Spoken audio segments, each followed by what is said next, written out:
Welcome. Good evening. Thank you for being here. We know that you're really concerned and interested with the Battle Mountain Complex Zone 1 and Battle Mountain Complex Zone 1 and 2, what until very recently was referred to as the Boneyard Fire and the Monkey Creek Fire. And we also have the Courtyard Fire that we'll be talking about tonight. So appreciate you being here. Thank you. We're going to run this a little bit like we do for a briefing, so you'll hear from our operations chiefs on the two separate fires, the Zone 1 and Zone 2 of the Battle Mountain Complex. And under the Zone 1, we're also managing the Courtrock Fire, so you'll hear a bit about that as well.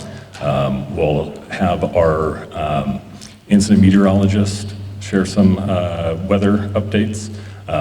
Fire behavior analysts kind of give you an idea of the conditions of ground, the things that we're looking at and working on.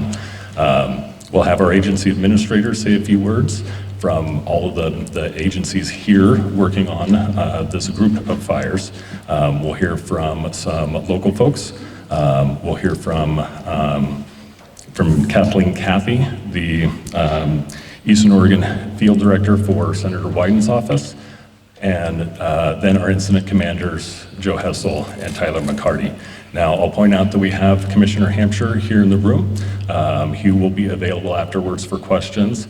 Now, we'll run this like a briefing, and we won't necessarily do a public question and answer with a microphone, but we've got 3 sets of maps around here for kind of 3 stations for breakout sessions to be able to address all of your questions one-on-one in small groups, and these folks will be here for a while afterwards to address those questions.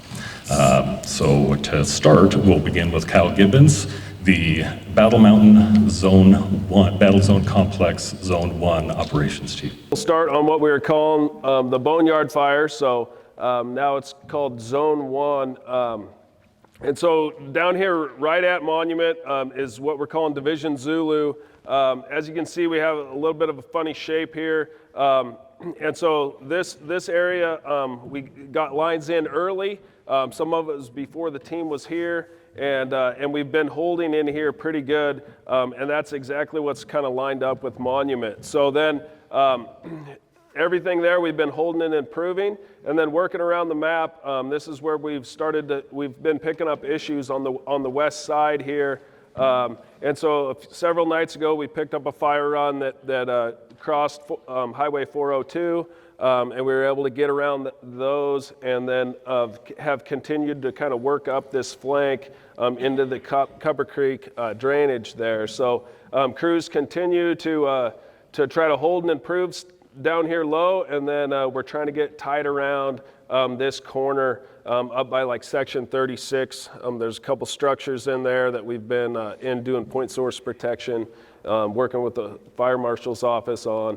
And so as of today, there's still quite a bit of fire activity in there, and we're still working around the perimeter of the fire there. So with hand crews, dozers, and then for the last couple shifts, we've been able to utilize aircraft. So we moved our helibase to the north, and then that's allowed us to get clean air earlier, and we can come in, look to see if we can get into the edges of the fire and assist those firefighters on the ground.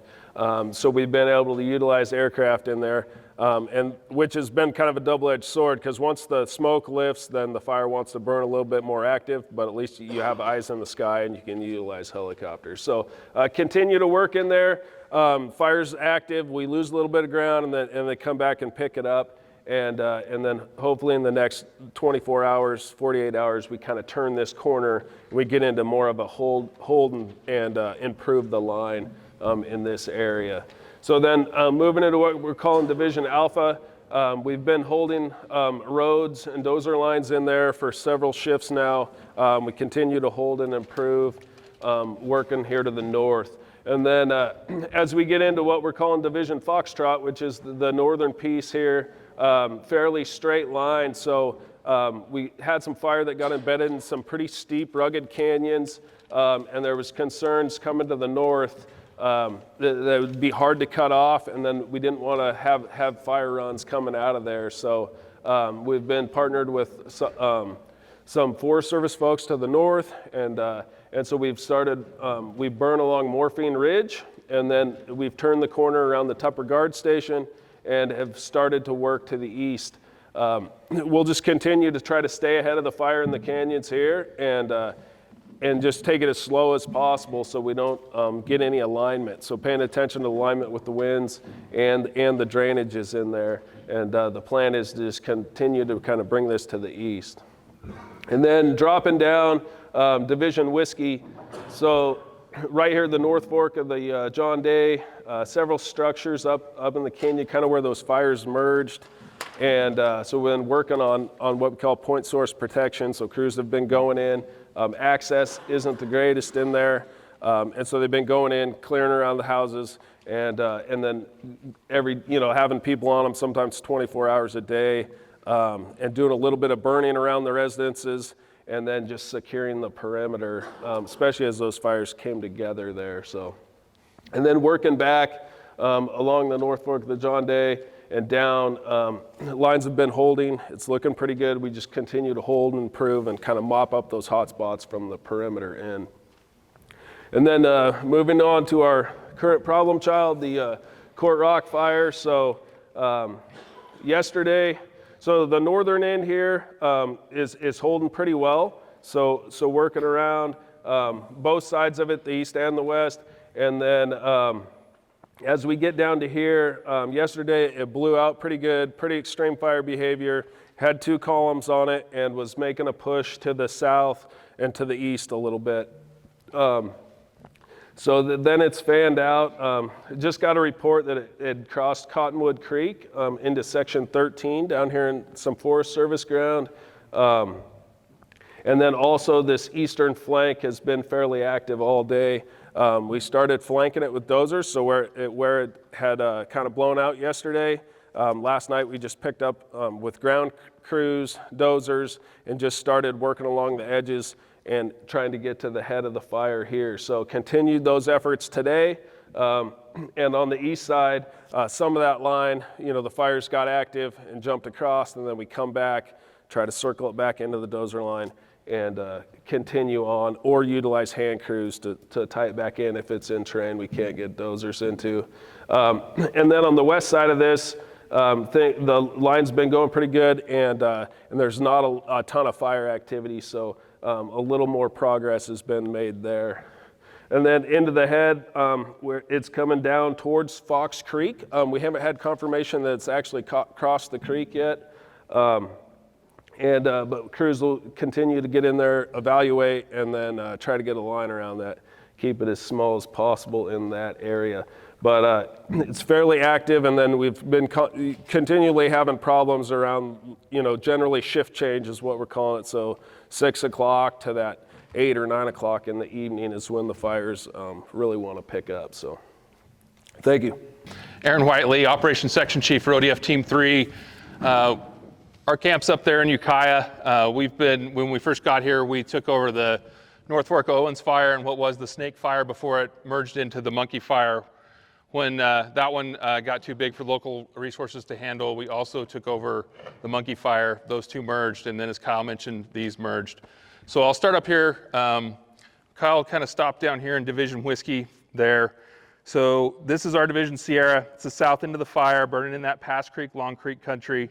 It's currently getting checked up along the flats. We've been able to use aircraft today. Kyle mentioned that. We had some clear air down there today. Probably one of the first days we've had actual clear air where we could actually get helicopters dropping water, things like that. We put some retardant in across the flats.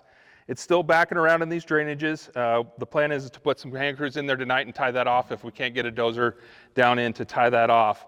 It's going to take a lot of work to do that, but the fire behavior is moderated compared to what we've seen in the last week or so, week plus. And so if we can continue with that weather pattern, we'll have a much better chance of getting this locked in and taken care of.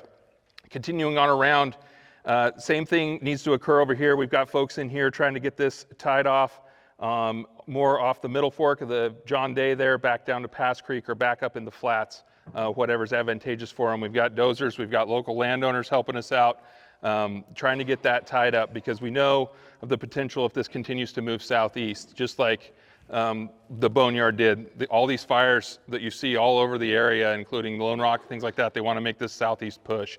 So really trying to get that wrapped up.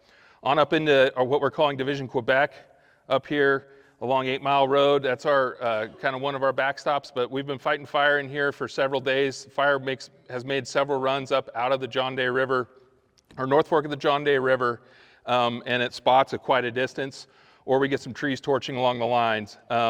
However, we've had resources in here 24/7, working with local landowners, local structural task forces, things like that, and been able to get a lot of good work done.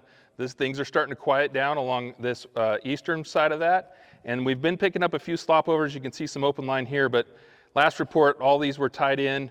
There was just a few spot fires they were trying to pick up still north of 8 Mile Creek, at the 8 Mile Road. On over into what we're calling Division Kilo. It's a large division. We're feeling pretty good about the line all the way through here, up over the top and back down to 395. We've got one little piece to clean up, and we'll have a really solid anchor point.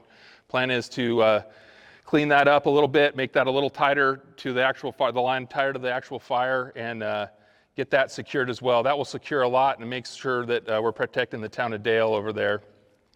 On up 395, things are going pretty good. Been quiet for a few days. We did pick up a few spots a few days ago. We were able to catch those, largest one being 20 acres, but we were able to use helicopters and air attack to slow that one down. That was a good catch.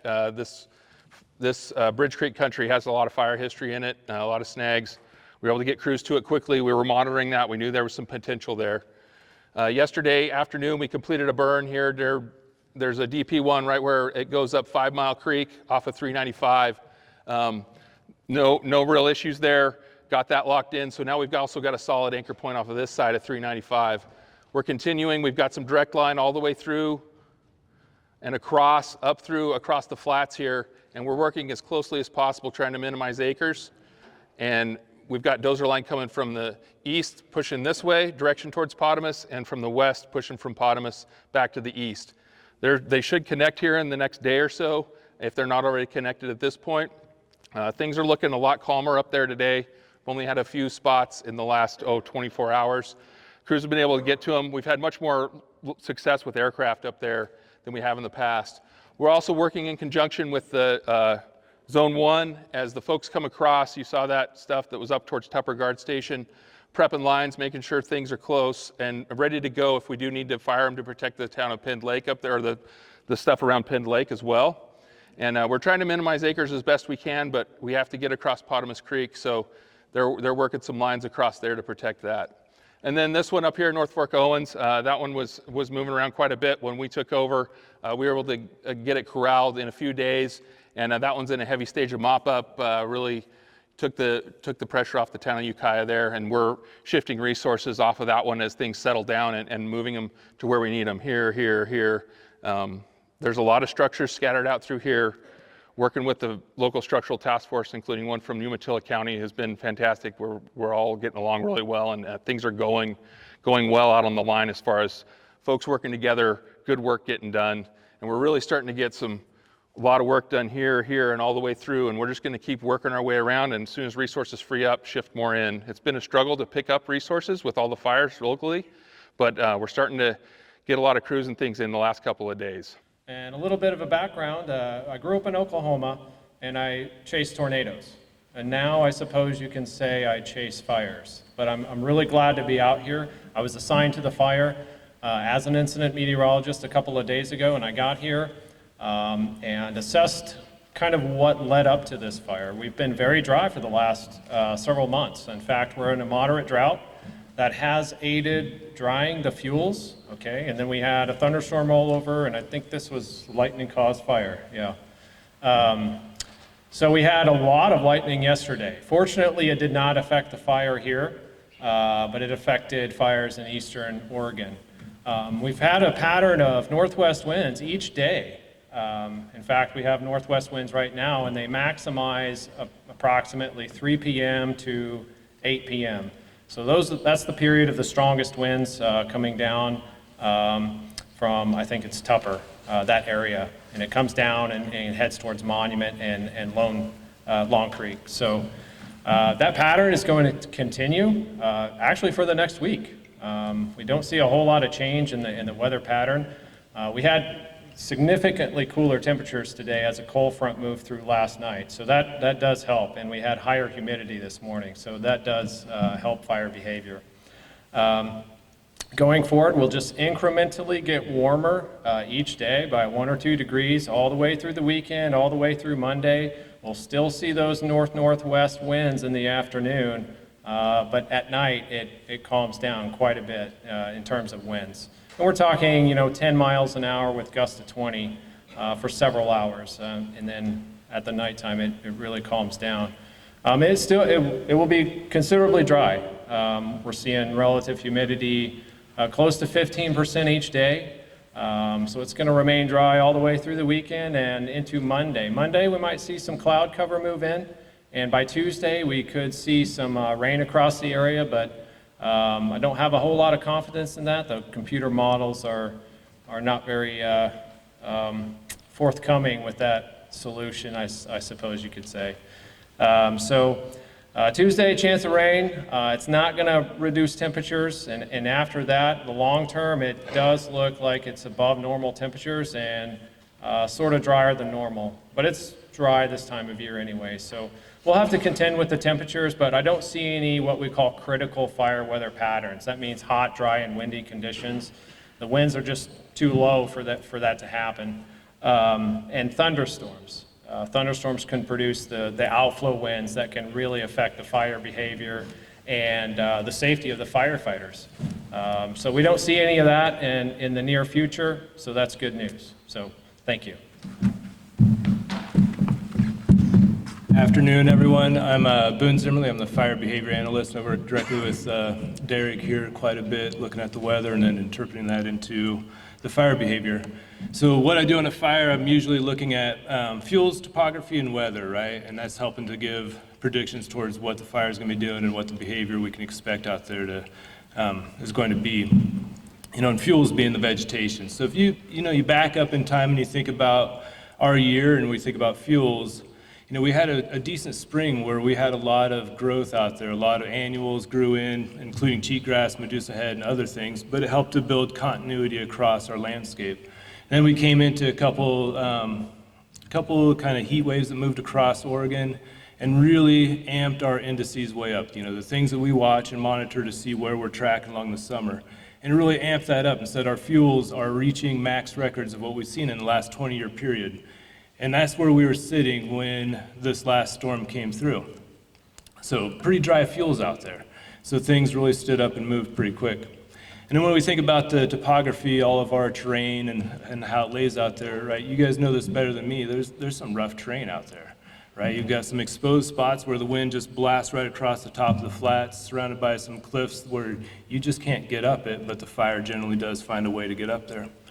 And then the last piece of that is our weather, and we talked about the immediate weather every day.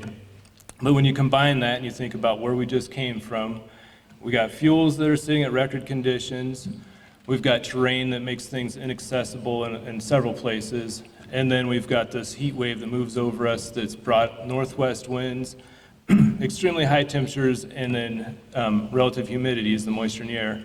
All the way into the single digits, we end up with some real aggressive behavior. Stuff that stands up quickly on us, transitions fast to a crown fire where there is trees, or it's moving right across those top flats where we've got open grass and it moves faster than we can pace with. And that's kind of where we've been, right? And then as Derek just talked about, and I guess the one other piece of that I do want to hit on is also with all that hot air that came across us to warm us up, we did have some of that wind that came through, but it also created a lot of smoke as those fires burned, and it wasn't completely clearing out of the area, which capped us off. And we sat underneath that smoke quite a bit, which subdued some of the behavior out there, but also meant that we weren't able to utilize a lot of our air resources. So the smoke was really impacting that as we kind of got more of a stable atmosphere up there. The last piece, though, the weather, right? As we look at the last couple of days in the very recent past here, last night and the night before, we've seen our RHs come up quite a ways, our relative humidities, and that begins to impact a lot of that grasses that we have out there. So those grasses began to slow down some of our rates of spread, at least through the night shift and early into the morning. But every day, even though our temperatures are lower than they've been, we're still hitting into the teens of our relative humidity, and we slowly climb back out where those things become active again. And then we hit that witching hour that Derek talked about, that 3 o'clock going into kind of shift change where we've got the heat of the day is on us, it's all accumulated, fuels are ready to burn, and then we put the wind back on it, and we're scrambling trying to grab what we can. But hopefully, we continue to have those cooler temperatures. We have some RH coming in through the night the next few days, and it keeps some of that behavior a little more subdued. That's everything I got. Chris Cook with the Oregon Department of Forestry out of John Day, and I'm the Deputy Agency Administrator for the district, working directly with the team here. And I don't have a lot to say, but I would like to recognize our local landowners that are out there on the fire line helping us, whether they're out there protecting what they have, helping their neighbors, or working directly with us to help contain these fires. So I'd like to thank our landowners. Forest Chambers, Oregon State Fire Marshal. I'm the agency rep for the fire. So I've been on the Zone 1 side of the fire, and my counterpart has been over on Zone 2, managing our resources. So we do the structural stuff. So we have, on Zone 1, we have 4 task forces, so 5 vehicles apiece there. 2 swings, so we're working like 10 o'clock in the morning till midnight, because that's when the most active part of the fire has been for the last number of nights. And then in Zone 2, they've had 3 on swing shifts, so 10 to midnight, and 1 in the nights, true night shift. So 40 engines total, just about 100 people. This year's been quite a year trying to get resources, so it's not as easy. So we have had over 50 task forces from 50 different fire departments out across Oregon, from Utah, Oregon, Washington, all partnering with us to try to take care of this stuff. So we'd love to have more, but it's really hard. You got to take their local and then also come to these fires. So we are under unified command with the Department of Forestry here, and we have another team coming in to help manage this over the weekend. Just a little bit more planning and stuff like that. It's been hard to come by. All of our teams have been out on other fires, and we're looking to be able to bring a team in now to help even more. So that leadership and planning and stuff like that. So what we've been doing is, like people have said, point protection, structure prep, patrolling, mop up. So you'll see us out there before the fire gets there if we can. Look at your house, try to figure out if we could save it or not, what needs to be done, move firewood away from the house, stuff like that. When the fire gets there, we'll do point protection. We'll stand in front of that house, and the fire will come to us, and we'll try to protect that house if we can. And then afterwards, mop up, put out the fires. So that's what we've been doing a lot of the last several days.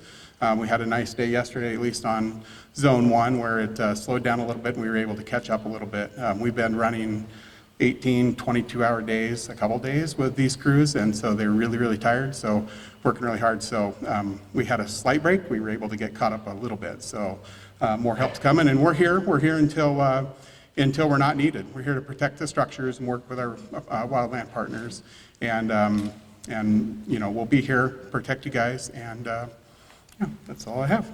Questions at the end? Hi, I'm Kathleen Cathy with Senator Wyden's office. I've worked for Ron for like 18 years out of Eastern Oregon. I live in La Grande, and this is the worst fire year that I've ever witnessed. This is a part of history that none of us wanted to be part of. And on behalf of the senator, I want to offer my,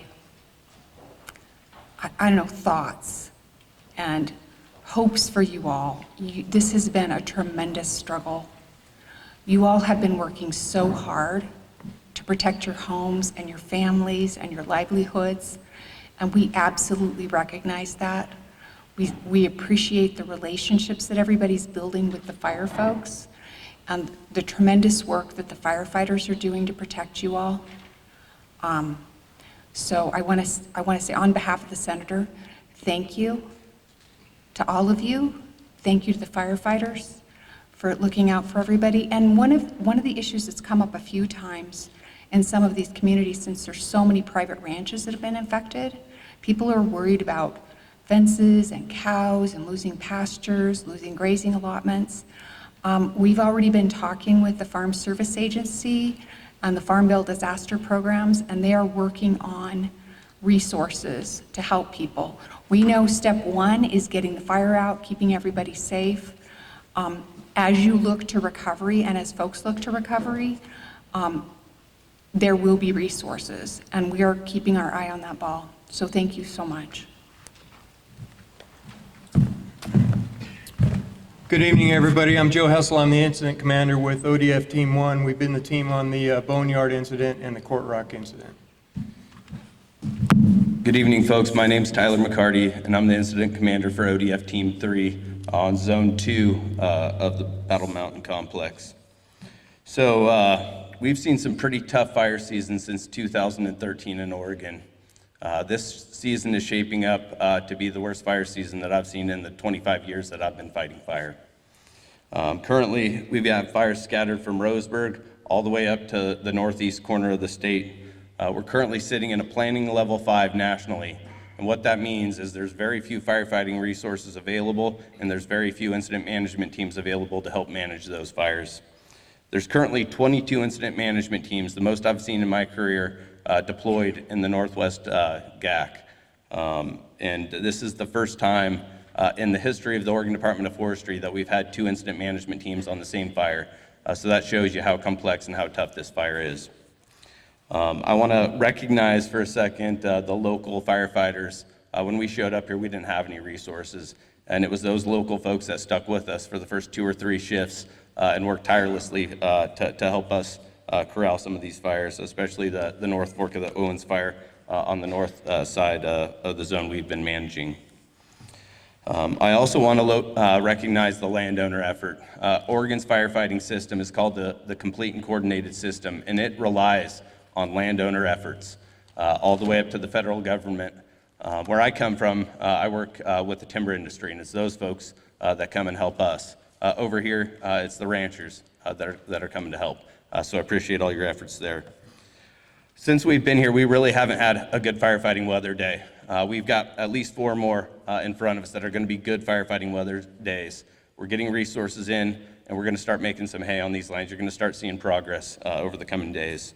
I want to thank the community for your patience and support as we continue to try to corral these fires in the coming days. Thanks. Try to add a bit more to some of that. Relative to the preparedness level that we're in within the region, these fires did bump up in terms of priority to number 2 in the region, and that should help us quite a bit in terms of getting some additional resources, so hopefully that's the case. Our mission here for both Tyler's team and myself, and it sounds pretty simple, but wanted to just put it out there, is to minimize the size of this fire and get it taken care of, or these fires, and get it taken care of as quickly as we can. It's kind of a no-nonsense, not complicated mission that we've been given. We're working for the Oregon Department of Forestry, the BLM, and the Forest Service, and those 3 agencies are very aligned and have given us good, clear direction to just go get this fire, or these fires, as quickly as we can and keep them as small as we can while we're doing it. Our highest priority in doing that, trying to accomplish that, is taking care of our firefighters and keeping everybody safe out there. So, while we're trying to keep it small, safety is in the forefront of our mind with every decision that we're making to keep the boots on the ground, our firefighters safe. We do everything that we can to keep you folks safe in the community and others that could be impacted around the vicinity of the fire. If we can keep this as small as we can, again, this is another obvious one, but we can minimize the impacts to all the values that are out there. And I don't have to tell you folks about the homes that are in this area, about the communities that are in this area. I know how important your private lands are, your timber stands, the grazing, all of the history and tradition that your families have invested in this ground. Those are the values that we're out there trying to protect. Landowner help that we've had, it's been tremendous. And the amount of dozer line that's out there that these landowners, local landowners, you folks and your friends and family have put in is noteworthy. and has been very helpful because it's filling that void that we have had in terms of getting resources. Just touch real quickly, Forrest talked about this a bit. OSFM and their structural task forces, their primary mission is mostly structure protection. The ODF side is the wildland side. We're doing perimeter control, so we're trying to get a line around the fire. We're working with them. We definitely overlap in places, but we're here to get the line around the fire and minimize maybe the amount of work that Forrest and his crew has to do while we're at it. I'm going to pick up with one that Tyler had. Again, just thank you to the landowners in the community for working with and coordinating with us on their efforts. And I want to thank the communities also, whether it's Monument, Ukiah, Long Creek here, you guys have been great hosts. We bring capacity and expertise to the community to an incident, but we cannot be successful without you people helping us out. The school districts have been amazing. You know, the gas stations are staying open later. There's a myriad of things going on behind the scenes that are helping us take care of this situation more quickly than we could have without your help. So thank you. We appreciate that very much. And maybe the last thought is here, there's a lot of partners that are in this room, whether it's the Sheriff's Department, the school districts that I mentioned, your emergency management offices in the different counties, ODOT, the County Public Works Department. Again, there's another group of folks here with your local government and state government that are helping us out quite a bit.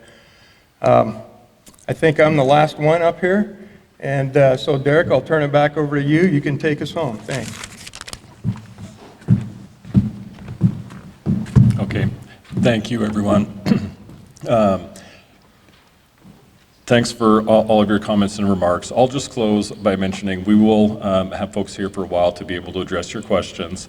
We've got a station of maps over in this corner of the room, the same maps over in this corner of the room, and the same maps in the front of the room. We also have an evacuation map over here. There is bottled water at the entrance as you need it while having one-on-one or small group conversations. All of us are going to split up to these 3 stations to be able to help address your questions. Last thing I do is encourage you that if you didn't already get one, to grab one of the handouts at the front door before you leave that has contact information for our information team, that we can continue to field questions and get information for you throughout the time that we're addressing this fire. Again, thank you so much for being here. Good evening.